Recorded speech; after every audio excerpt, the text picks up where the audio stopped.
Rome, speaking aloud briefly and in a raspy voice, and skipping his prepared homily altogether. A clearly fatigued Pope Francis presided over the traditional Palm Sunday Mass today, a liturgy that opens the holiest period on the annual Christian calendar. Later, the pontiff managed to deliver his traditional Angelus message at the conclusion of the Mass in his own voice, but appeared at times to be struggling to catch his breath.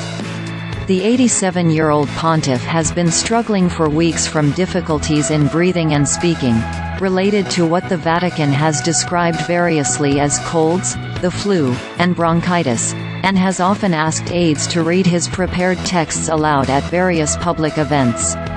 During the Palm Sunday Mass, Francis delivered prayers but, at the conclusion of the lengthy Gospel reading, it was announced that he had decided not to deliver his homily, and the liturgy proceeded directly to the profession of faith. It was believed to be the first time, at least in recent memory, that no homily was delivered during a papal Palm Sunday Mass.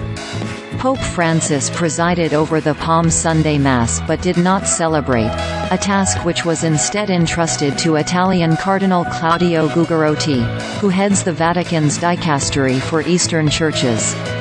During the Eucharistic prayers, the pontiff was seated in a large white chair facing the altar while Gugerotti recited the Eucharistic prayers.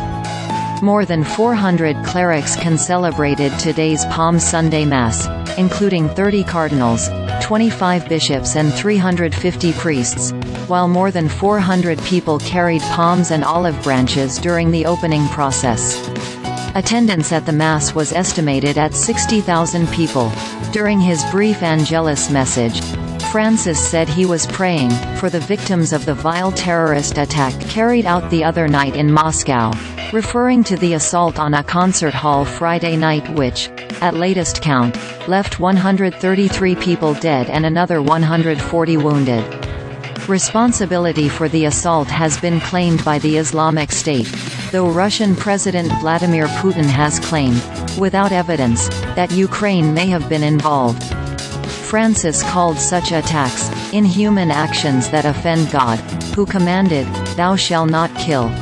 At the conclusion of Sunday's Mass, Francis took his traditional swing through St. Peter's Square in the Popemobile in order to greet the crowd. That was considered significant, in part because on Wednesday, at the conclusion of his weekly general audience, he was unable to mount the few steps leading to the Popemobile and was constrained to leave the square in a wheelchair. Follow Elise Ann Allen on X, @EliseAnnAllen.